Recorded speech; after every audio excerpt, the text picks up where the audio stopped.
And the truth of it mystically is that we all must have good karma to be born on this earth plane. It does give a lot of bad PR.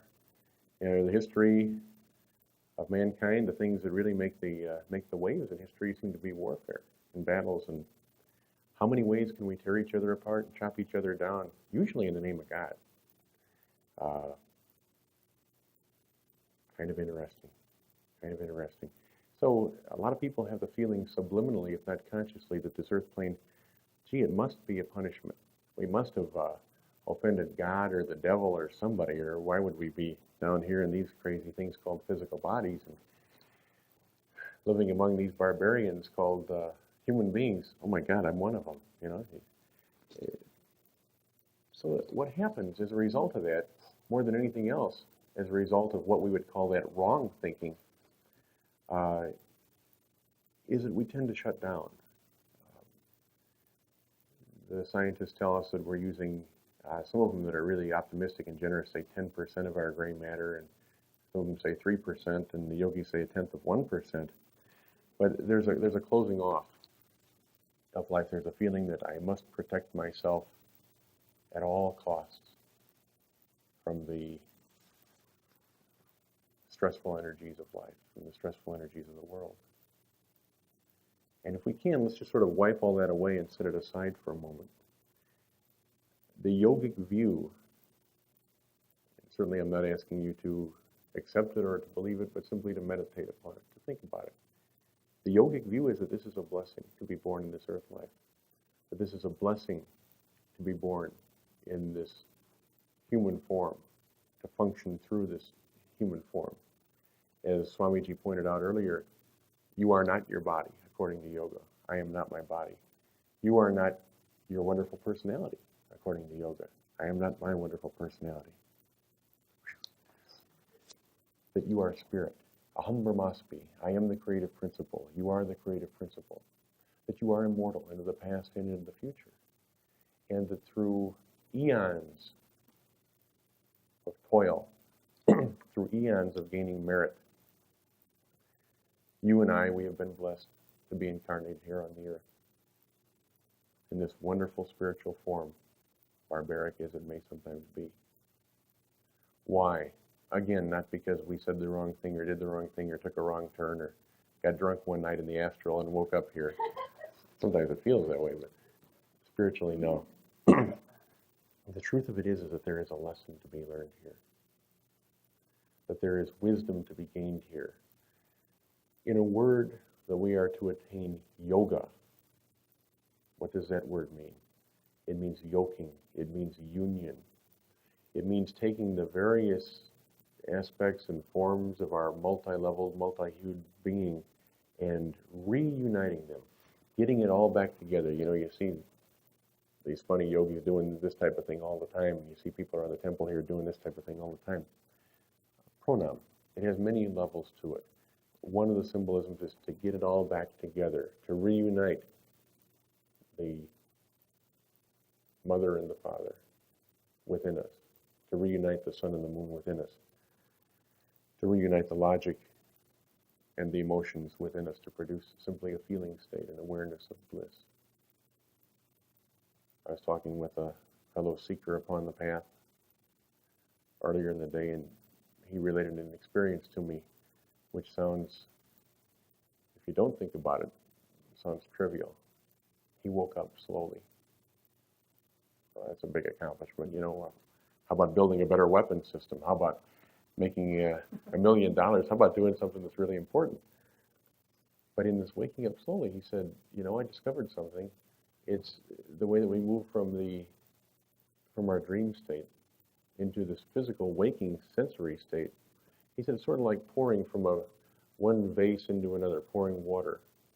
Which is true of the Aquarian waters of life, we call it prana. And he said that there was a gentleness and a subtlety and a quiet bliss to it. Now, mystically, that waking up slowly, which can sound very trivial and silly, is everything.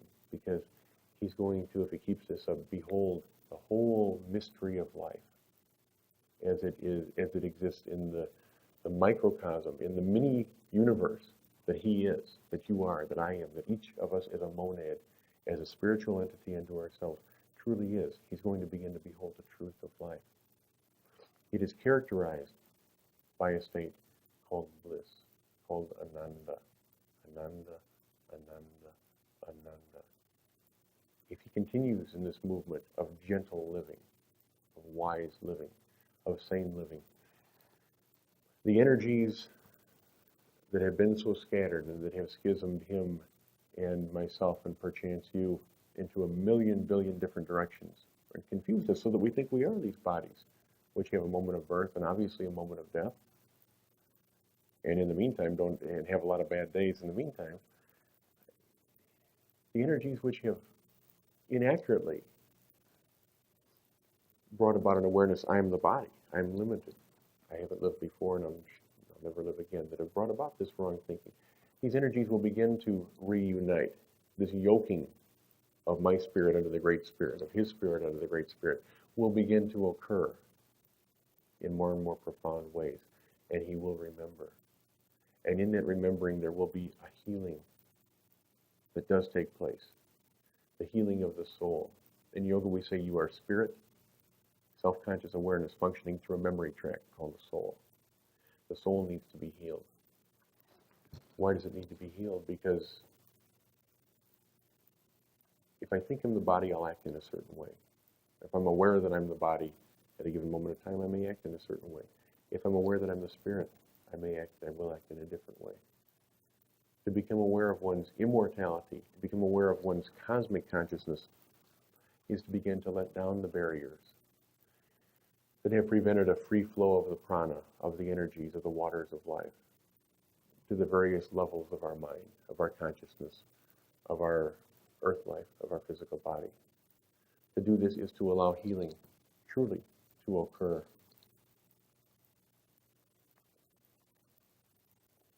Whether we talk about a healing on the physical level or whether we talk about the healing of the heart of the disciple, the true spiritual healing. The world has a way, as one of the modern movies put it, of kicking the you-know-what out of us sometimes. And many people, and most of us at various times in our life, have kind of kicked kind of hard. Now, maybe deservedly, maybe undeservedly, maybe trivial, maybe serious, maybe consciously, maybe unconsciously. That's irrelevant in this conversation, in this meditation. The point is, we need to rediscover our own dignity. We need to rediscover our own worth. And if you'll permit me, as a mystical statement, it doesn't come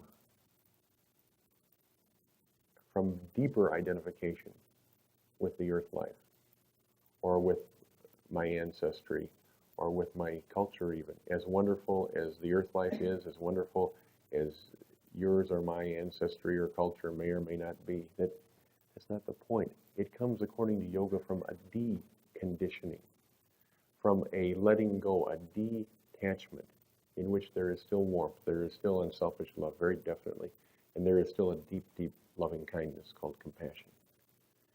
But there is a de-identification, if you want me to be biological, with protoplasm.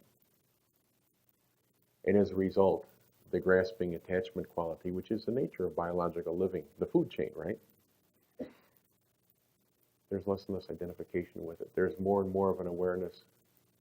The guy that I thought was a bad guy, I bet he's doing pretty good. If I was going through what he's going through, I bet I couldn't handle those well. There's more and more of understanding, to stand under, to understand the foundation of this interesting karma that continues from day to day in the newspaper. And the good guys and the bad guys keep trading places, and the persecutors and the oppressed keep trading places, and it's a fascinating play of karma. The pain is real, unfortunately. The pain must be healed. How is it healed? In yoga, it's healed through gentle living. That sounds so, gee, what is that against the force of the angular energies? And the answer is the only angular energies that I really have to worry about are in here. And if I can solve this problem, I'll be a blessing to my family and to my loved ones. I'll be a blessing to my friends. I'll be a blessing to my brothers and sisters. And I'll be a blessing to the world. in mysticism, it really doesn't matter whether that world is the person that you might live with, or the people that you work with, or whether that world is the whole earth, or whether that world goes beyond this little speck of dust called the earth, into the infinities of existence. So as they said in the 60s, we really do need to become a part of the solution rather than a part of the problem. And the way that we do it is to reattain our sanity, to reattain our wisdom, to reattain our awareness that there's a better way to live than the way that most people live. It doesn't mean the world is bad. It just means the world is in a lot of pain. This is the garden of God, as Kripananda has taught us. The diamonds are there. They're in the ground. Each of us needs the strength to mine them. The wisdom is there. It's in the libraries. It's in the paracap of your heart, truly.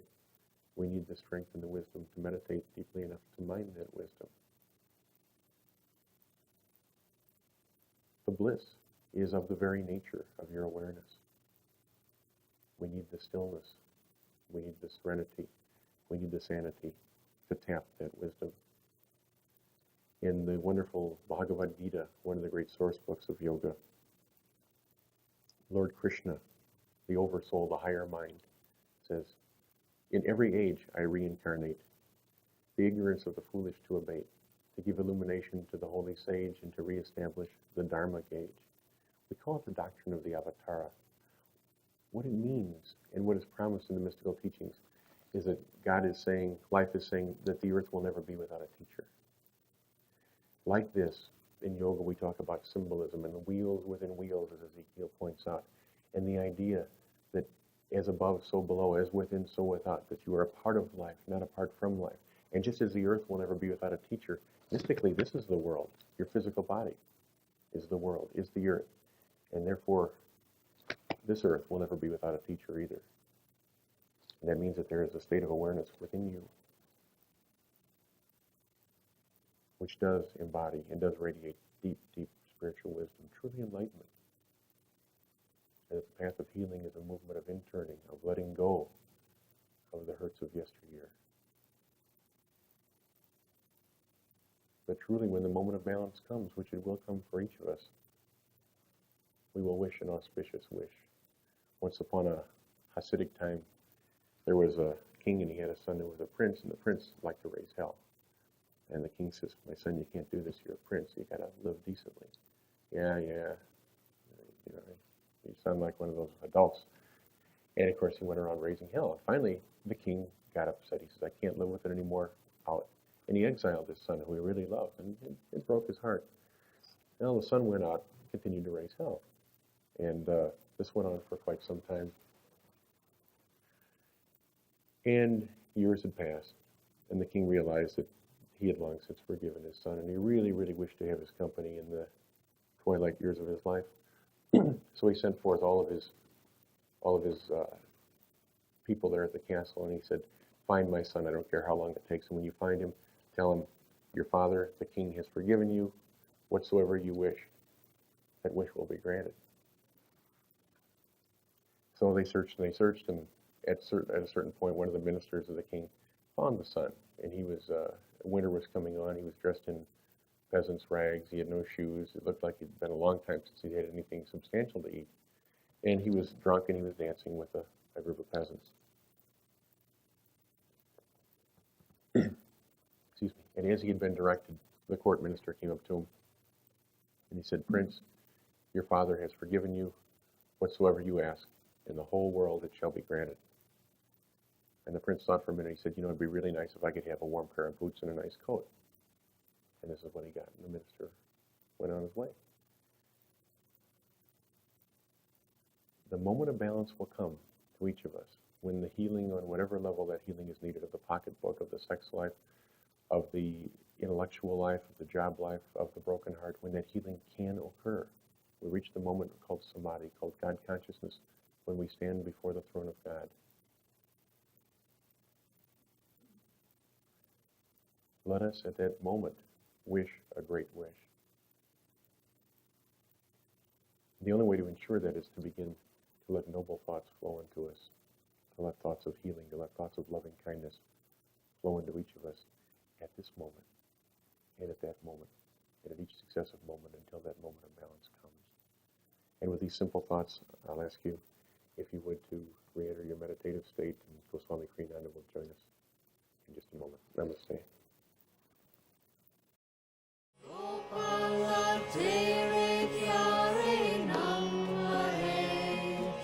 Nanda